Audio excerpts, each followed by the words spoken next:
봉독해 드릴 하나님의 말씀 마태복음 5장 14절에서 16절 말씀이 되겠습니다. 너희는 세상의 빛이라. 산 위에 있는 동네가 숨겨지지 못할 것이요 사람이 등불을 켜서 말 아래에 두지 아니하고 등경 위에 두나니 이러므로 집안 모든 사람에게 비치느니라. 이같이 너희 빛이 사람 앞에 비치게 하여 그들로 너희 착한 행실을 보고 하늘에 계신 너희 아버지께 영광을 돌리게 하라. 아멘. 먼저 한용운 시인의 후회라는 시를 소개해 드립니다. 당신이 계실 때에 알뜰한 사랑을 못하였습니다. 사랑보다 믿음이 많고 즐거움보다 조심이 더하였습니다. 게다가 나의 성격이 냉담하고 더구나 가난에 쫓겨서 병들어 누운 당신에게 도리어 소활 서먹서먹하였습니다. 그러므로 당신이 가신 뒤에 떠난 근심보다 뉘우치는 눈물이 많았습니다. 당신이 누구인지는 각자가 생각하기 나름이겠지만 1년을 보내고 새해 첫날을 맞이하는 오늘 우리들 모두에게는 바로 당신은 오늘만큼은 지난 2016년이 아니겠나 생각을 해봅니다. 이런 관점에서 이 시를 읽으면 더 많은 공감을 갖게 됩니다. 물론 어색한 부분도 있긴 하지만은 지난 1년이라는 시간을 마음껏 알뜰한 사랑의 시간으로 채우지 못한 아쉬움을 나누게 되고요. 특별히 두 번째 줄 마지막 구절이 더욱 마음을 찌르는데 즐거움보다 조심이 더하였습니다. 2016년도 즐거움으로 살았기보다는 조심하는 마음으로 산 해가 아니었는가 생각을 하게 됩니다. 마지막으로 2016년도가 지나가면서 겪었던 수많은 근심도 지나가지만 남은 것은 뉘우치는 눈물이라는 것입니다. 어떤 분은 그래도 이렇게 생각하실지 모르겠어요. 목사님 아무리 그래도 그렇지 한용운 시인은 그런 의도로 시를 쓰지는 않았을 겁니다. 맞습니다. 그런데 저도 글을 자주 쓰는 사람이지만 중요한 사실은 글이 저자의 손을 떠나는 순간 그 후로는 읽는 사람들이 그 글의 주인이 된다는 것입니다. 저자의 의도에 너무 매일 필요도 없고 매일 수도 없습니다. 저자가 아니기 때문에. 곧 글은 읽는 사람에게 매이게 되는 것입니다. 그때 그 글은 새롭게 창조되는 것입니다. 이것이 문학의 특징일 줄로. 2016년도를 완벽하게 보내신 분 과연 있을까요?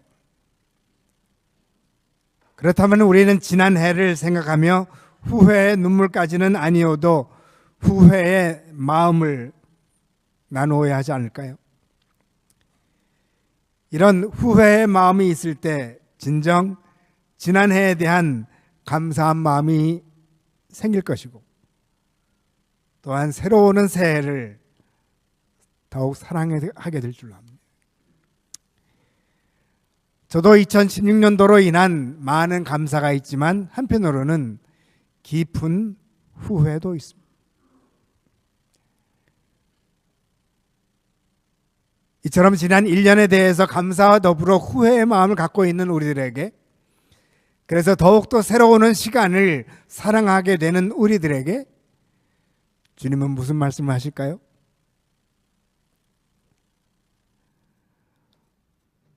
오늘 본문 말씀은 유명한 산상수훈에 나오는 말씀이죠.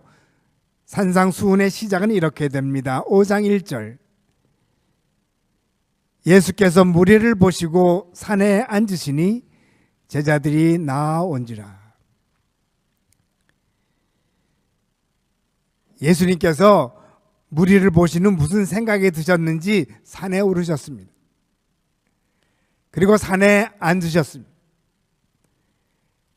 그러니 주님의 말씀을 듣기 원하는 많은 사람들이 올라왔을 것입니다. 12제자를 부르는 장면은 마태복음 10장에 기록된 것을 봐서 여기서 제자들이란 12제자가 아닌 것 같습니다. 무리들 중에 예수님의 말씀을 듣기 위해 산 위에까지 따라온 모든 사람이라고 생각하면 될 줄 압니다. 주님은 무리를 보시고 그 마음속에 삶에 대한 많은 후회가 있고 그래서 삶을 더욱 사랑하려는 모습을 보셨을 줄로 압니다. 결국 이들에게 삶을 사랑하는 것이 어떤 것인지를 가르치려고 산에 오르십니다. 그중 따라온 자들에게 입을 열어 산상수훈을 펼치십니다. 잠시 후 놀라운 말씀을 하십니다. 14절 말씀. 너희는 세상의 빛이라. 산 위에 있는 동네가 숨겨지지 못할 것이요. 그런데 여기서 꼭 잊지 말아야 할 것이 있습니다. 무리를 향해서 너희는 세상의 빛이라 말씀하신 게 아닙니다. 주님을 따라 산에 오른 자들을 향해서만 말씀하시는 것입니다. 사실 많은 사람들이 주님이 기적을 행하시는 것을 보았죠. 그러나 모든 사람들이 산으로 따라온 것은 아닙니다. 그중 일부가 따라왔습니다. 그들은 산으로 따라와서 주님의 말씀을 경청합니다. 주님의 말씀을 경청하는 자들에게 말씀하십니다. 너희는 세상의 빛이라.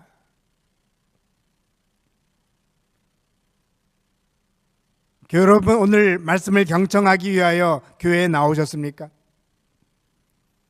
바로 여러분에게 말씀하십니다. 너희는 세상의 빛이라. 산 위에 있는 동네가 숨겨지지 못할 것이요.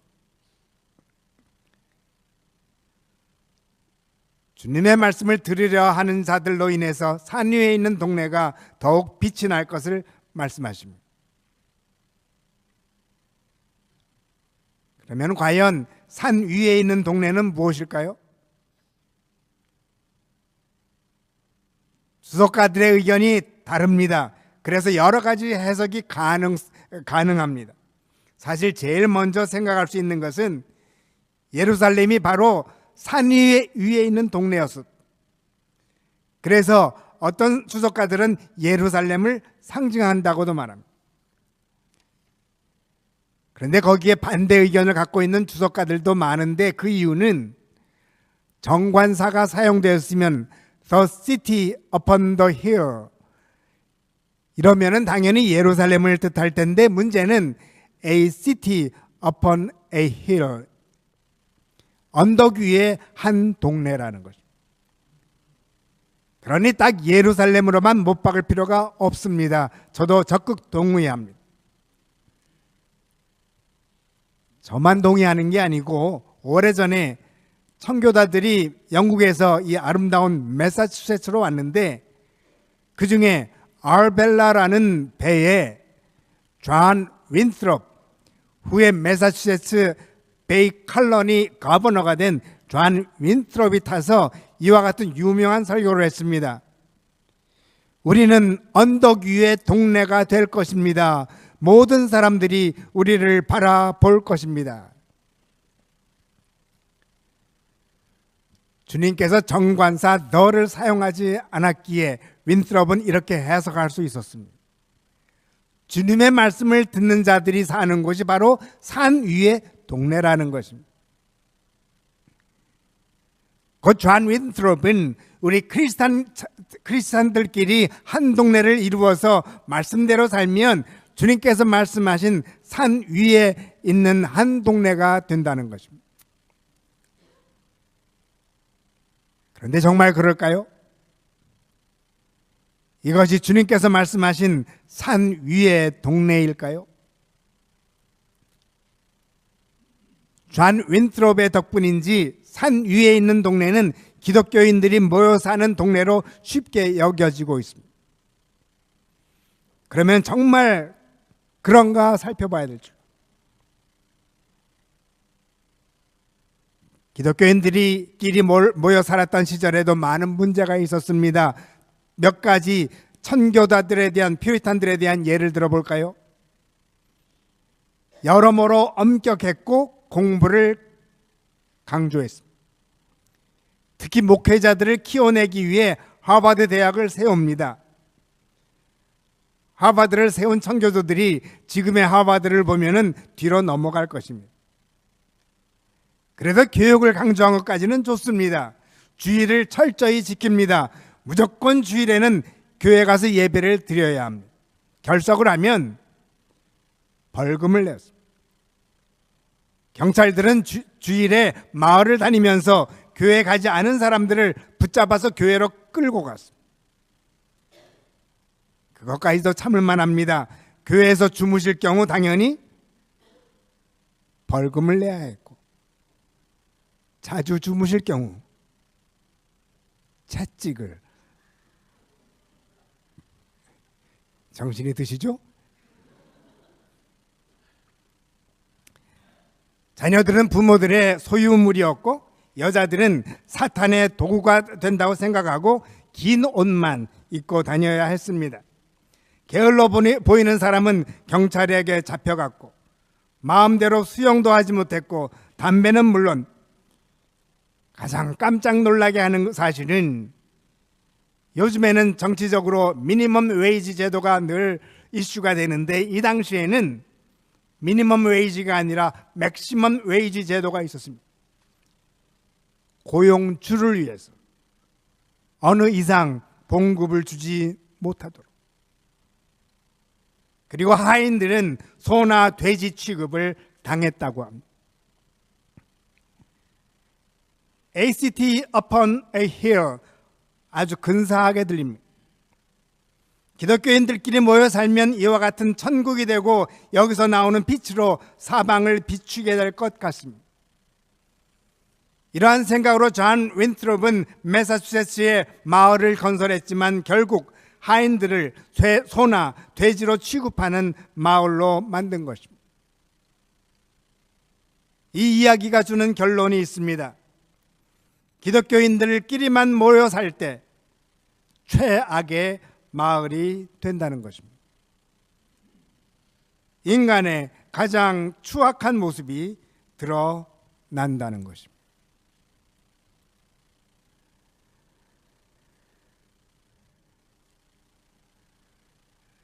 그렇다면 산 위의 동네에 대한 뜻은 다른 의미가 있지 않을까요? 15절 말씀. 사람이 등불을 켜서 말 아래에 두지 아니하고 등경 위에 두나니 이러므로 집안 모든 사람에게 빛이 있느니라. 등불을 켜서 램프 스탠드 위에 놓아서 많은 사람들에게 빛을 비춰야 합니다. 등불을 모아두지는 않습니다. 말 아래에 두지 않는다는 것은 말은 볼인데 볼 밑에 모아두지 않는다는 것입니다. 청교도가 실패한 이유는 한 마을에 등불을 가두어 놓았기 때문입니다. 모아놓지 않고 등경 위에 올려놓으면 어떻게 될까요? 16절 말씀. 이같이 너희 빛이 사람 앞에 비치게 하여 그들로 너희 착한 행실을 보고 하늘에 계신 너희 아버지께 영광을 돌리게 하라.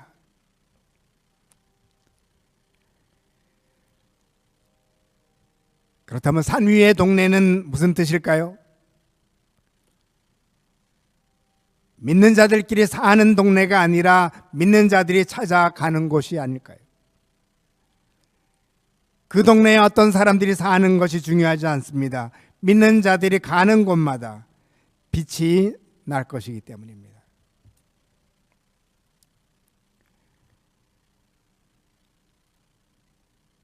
얼마 전 기독교 TV 방송을 보다가 산 위의 동네가 이런 곳이겠구나 생각이 난 곳이 있습니다. 타일랜드, 방콕을 뜻할 것 같습니다만은 많은 여인들이 거리의 여인으로 일을 하고 있습니다. 좋은 일자리를 찾으려 하다가 속아서 걸려든 여인들입니다. 더 불쌍한 사람들은 그들의 자녀들입니다. 엄마가 밤에 일을 하는 동안 자녀들을 아무도 돌볼 수가 없습니다. 그래서 데이 케어가 아니라 나이트 케어라는 단체를 만들었습니다. 나이트 케어 단체에서는 밤에 자녀들을 위해서 봉사를 합니다. 좋은 교육을 해주고 친구들끼리 함께 놀게 해서 엄마가 일하는 모습을 보지도 못하게 하고, 엄마들은 기쁜 마음으로 자녀들을 센터에 맡깁니다. 엄마를 돕는 것보다는 귀한 어린 영혼을 먼저 돕기 위한 프로그램입니다. 그 프로그램을 보면서 저의 마음에는 바로 여기가 저 위의 산 위의 동네가 아닌가 생각이 들었습니다. 산 위의 동네는 기독교인들이 모여 사는 곳이 아니라 어둠이 가득 찬 동네에 기독교인이 빛을 발할 때 산 위의 동네가 되는 것입니다.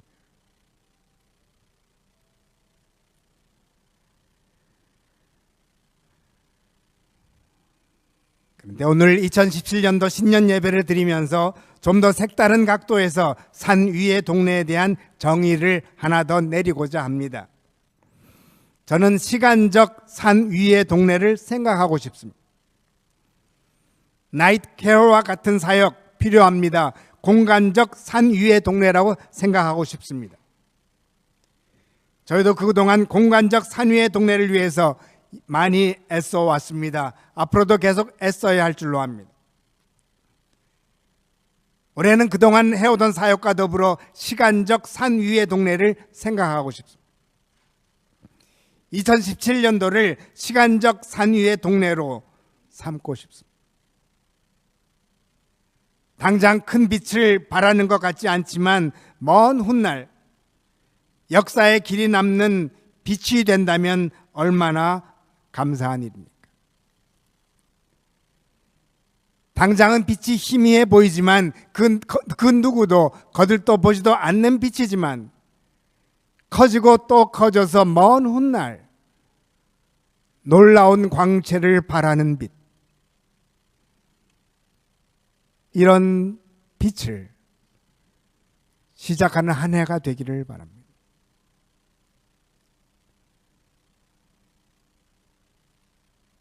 올해 표를 너희는 세상의 빛이다로 정합니다. 물론 올해 빛의 역할을 잘 감당하기 위해서 정합니다. 요즘 세상 정세를 보아서 너무 빛이 소중한 때입니다.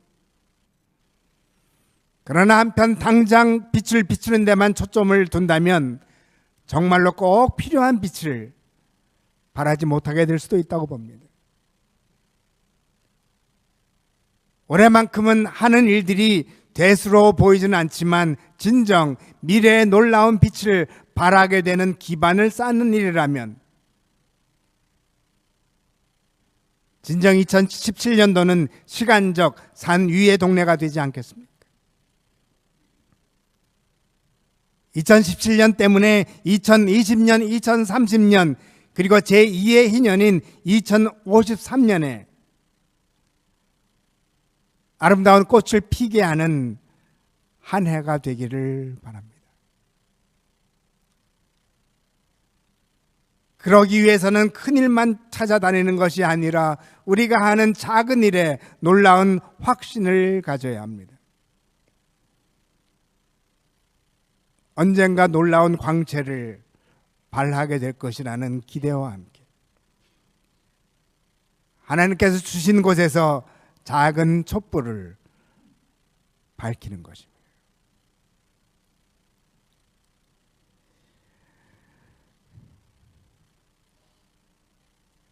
비비안 마이어라는 분이 있는데 이분의 직업은 내니입니다. 내니.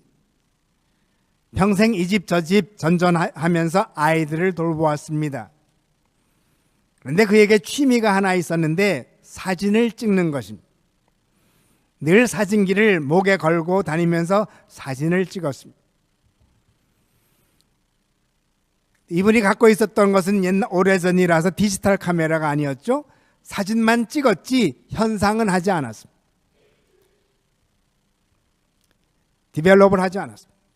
이분이 세상을 떠나면서 소유한 모든 것이 옥션에 나왔는데 아무도 거들떠보지 않았습니다. 자녀도 없었습니다. 우연히 이웃에 사는 사람의 눈에 들어왔는데 약 10만 장의 디벨롭이 안 된 네거티브 필름을 보게 되었습니다. 이분이 전부를 구입합니다. 그리고 현상을 하기 시작합니다. 전혀 사진작가협회에서는 거들떠보지 않던 작품들이 세상에 드러나기 시작합니다. 사진전을 여는 곳마다 입추의 여지가 없이 사람들이 몰려옵니다. 비비안은 2009년도에 세상을 떠났지만 4년, 5년 후 2013년도와 2014년도에 4차례에 걸쳐서 인터내셔널 필름 페스티벌에 작품이 전시가 됩니다. 어떤 사진이었기에 스크린으로 몇 장만 보여드릴까요? 모델로 찍은 것이 아닙니다. 스냅 사진으로 찍은 사진들입니다.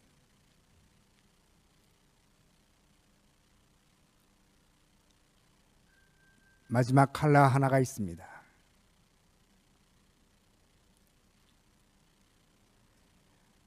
그는 내니로서 현상도 못하고 전시회도 못 열었지만 언젠가 누군가에 의해서 세상에 빛을 발할 것을 믿고 무려 10만여 장의 사진을 찍은 것입니다.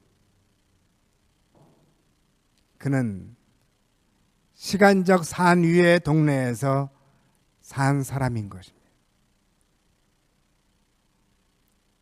언젠간 빛을 발할 것을 알고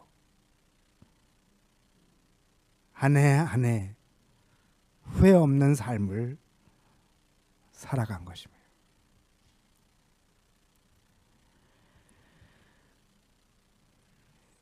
교회 여러분, 우리 모두를 위해서도 2017년도가 주어졌습니다. 이 한 해 산 위의 동네에서 사는 축복을 누리십시다. 먼 훗날 2017년도에 나누었던 이야기들이, 섬겼던 작은 일들이, 행한 여러 가지 작은 것들이 싹트기 시작하고 언젠간 아름다운 빛을 발할 것이라는 확신을 가지십시다. 후회 없는 한 해 2017년도를 우리 함께 시작하십시다.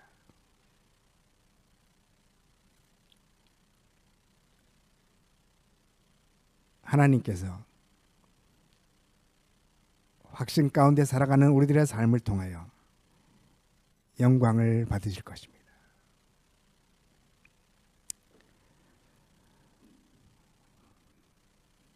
말씀을 거둡니다.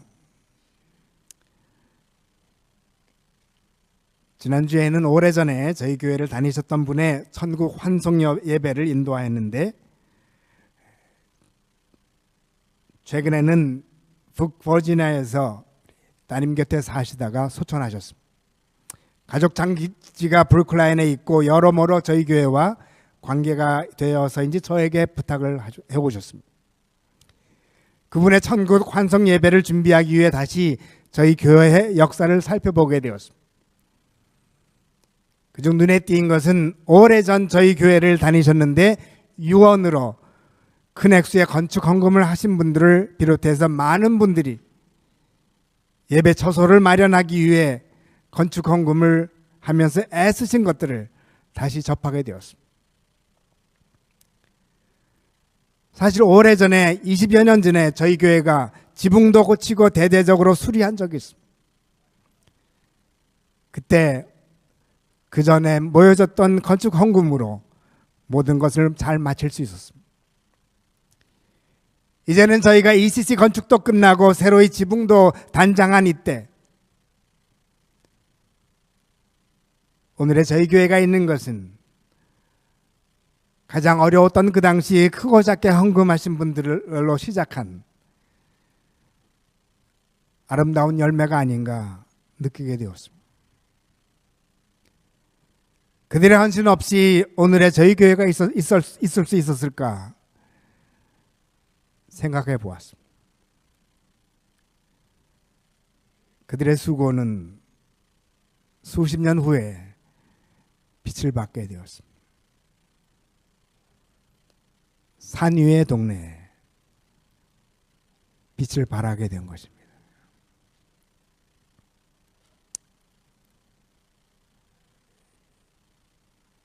교회 여러분, 올해도 말씀을 경청하며 빛을 발하는 삶을 사십시다.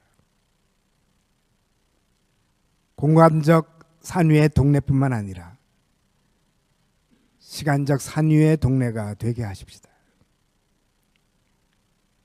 지금은 금방 꺼질 듯 한 빛 같지만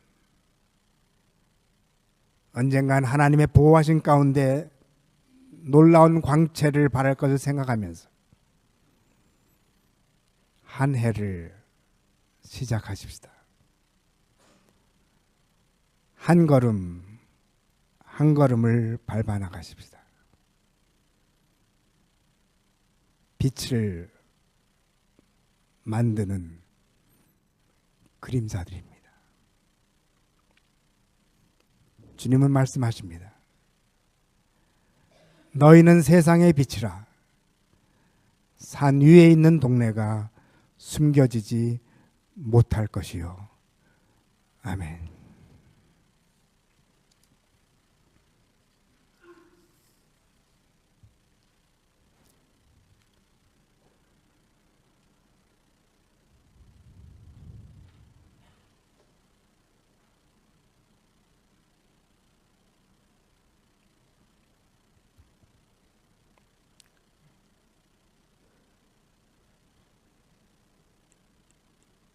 (2016년도)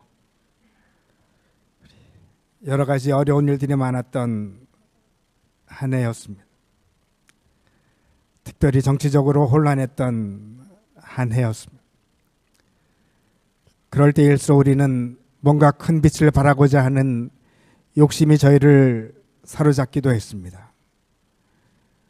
그러나 새해를 시작하면서 저희들에게 작은 마음을 주시고 큰 빛을 발하는 것보다는 한 걸음 한 걸음 작은 촛불을 키워가는 그것이 바로 주님의 뜻임을 깨달으며 새해를 시작합니다.